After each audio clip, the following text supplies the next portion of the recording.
Okay, good morning here from Amir's Report, Sunday, February 21st. We're out at Emerald Glen Park. Emerald Glen, directly or indirectly, was the subject of 3 items on our council agenda this past Tuesday. First, and real quickly, we streamlined the process for renting the tennis courts as well as the picnic area here at Emerald Glen. We approved our facility policy relative to tennis courts also for Fallon Sports Park. So 2 of the items related to Emerald Glen were the tennis courts and the picnic area. The third item, and probably of most significance, was the discussion of the farmers market. As you'll recall, we did the survey about the farmers market. We, as a council, analyzed the survey results. We found that 97% of residents that we surveyed or that participated in the survey online, over 900 participants, so they wanted to see a farmer's market in Dublin.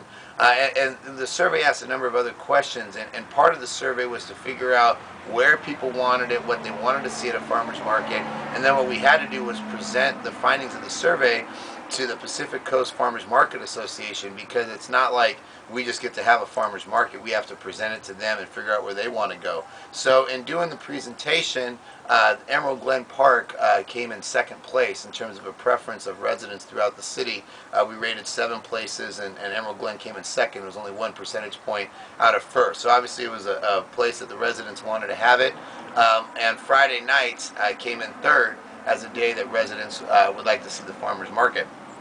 So when the Pacific Coast Farmers Association looked at it, they thought that of all the sites in Dublin, this was going to be the site that they preferred the most, this site on a Friday night. So it was kind of matching up the 2 things, what they wanted, what the residents wanted, and it looks like we're going to be moving forward with a farmers market in the spring of 2011.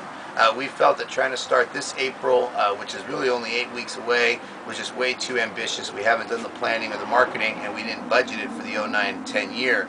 So now we can put it in the 10-11 budget. We can have a full year of potential marketing, and the goal is to have more than a farmer's market, but to also consolidate a lot of our entertainment. The summer concert series, the winter concert series, the movie nights in the park, and to really make Friday nights at Emerald Glen a special thing with the farmers market, and have a gathering points really for six months out of the year, from April to October, every Friday night. So that's really what the planning is. It's not 100% a done deal yet. It's conceptually something we've approved. Staff needs to bring back the details, and we need to get the final support from the Pacific Coast Farmers Market Association. But conceptually, that was a plan that they could support. It's a plan that we could support as a council. So we're really hoping to move forward again in April 2011, and I'm really excited about that, making this a destination point. And one of the things is, you know, there's other farmers markets around us, but none of the other farmers markets are in a nice park like this where you can bring your whole family, where you've got the use of the entire park, you're within walking distance of the Waterford and other shops.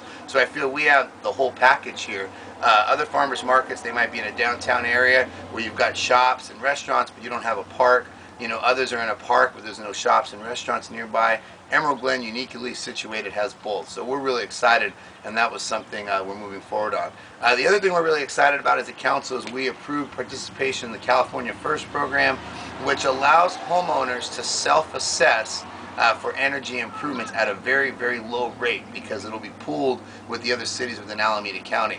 So energy efficiency improvements are obviously something that a lot of homeowners would like to take advantage of because they could save on the utility bills. It's good for the environment, but in order to do that, very expensive. By pooling resources with the other cities in the county and 14 other counties throughout the state, people can get a very, very low rate. So we're going to be having some workshops about how Dublin residents can participate in that, but that's something that we're really excited about, because again, it's an opportunity for residents through a self-assessment to finance over a 20 to 30 year period anywhere up to $75,000 in energy efficiency retrofits to their houses. So that was good news. The other action the council took of significance was we actually sold a street. We sold the westernmost portion of Scarlet Court. You might recall we vacated that a couple months back, the westernmost part of Scarlet Court, because we felt it really wasn't needed for the circulation of that particular area. It was only a one-way street anyway. You couldn't turn in, you could only turn out. So we sold that to the owners of the Dublin Honda dealership for $796,000. Now $296,000 of that is going to be used as a credit to make cul-de-sac improvements to the eastern side of Scarlet Court to improve the circulation there near our new maintenance yard. And then $500,000 in cash will be payable to the city over a 3-year period. We feel this is a huge win-win. We get $500,000 in cash. We get in-kind contributions towards the cul-de-sac on the eastern side. Honda wins because they'll be able to sell more cars, or perhaps even build another dealership coming into town. There'll be enough space there to build a smaller dealership. And the city wins again because if we get another dealership or an expanded Honda dealership, we get more sales tax revenue. So we thought it was a very smart business decision. A couple other items of note this week. John Ryan, the mayor of Bray, Ireland, our sister city, he was in town. We entertained him. We had a meeting with city officials on a more formal basis, and then the Sister City Association at Janet Lockhart's house. She's their president, hosted a reception for him. He was very happy to be here, and we're hoping to have a contingent from Bray for our St. Patrick's event later this year, and then we're looking to do a Sister City visit to Bray, Ireland, and possibly Jinhua, China as well in 2011. So our Sister City program still alive and well. Lastly, want to recognize we had our volunteer recognition dinner on Friday night, or dessert at the Shannon Center. We recognize all those who serve on commissions, committees, Dublin 101, who volunteer at the Senior Center, Police Department. We couldn't do anything in the city without all of our wonderful volunteers, so we recognize them.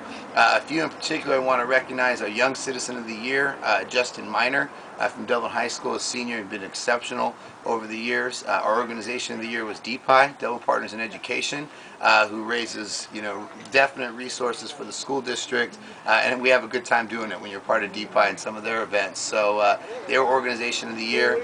Matt Troiano, the Grand Knights for the Knights of Columbus at St. Raymond's, was Citizen of the Year for his work leading the Knights and all they do within the community. And my Mayor's Award went to Ted Hoffman Jr. For all he does in the community at the Bowling Center, supporting Rotary and the Chamber and DPI, and of course bringing back the PVA and the Earl Anthony Memorial and all the exposure and revenue that came with that. So he won my Mayor's Award for 2009. So that's my Mayor's Report for today. Everyone have a great week.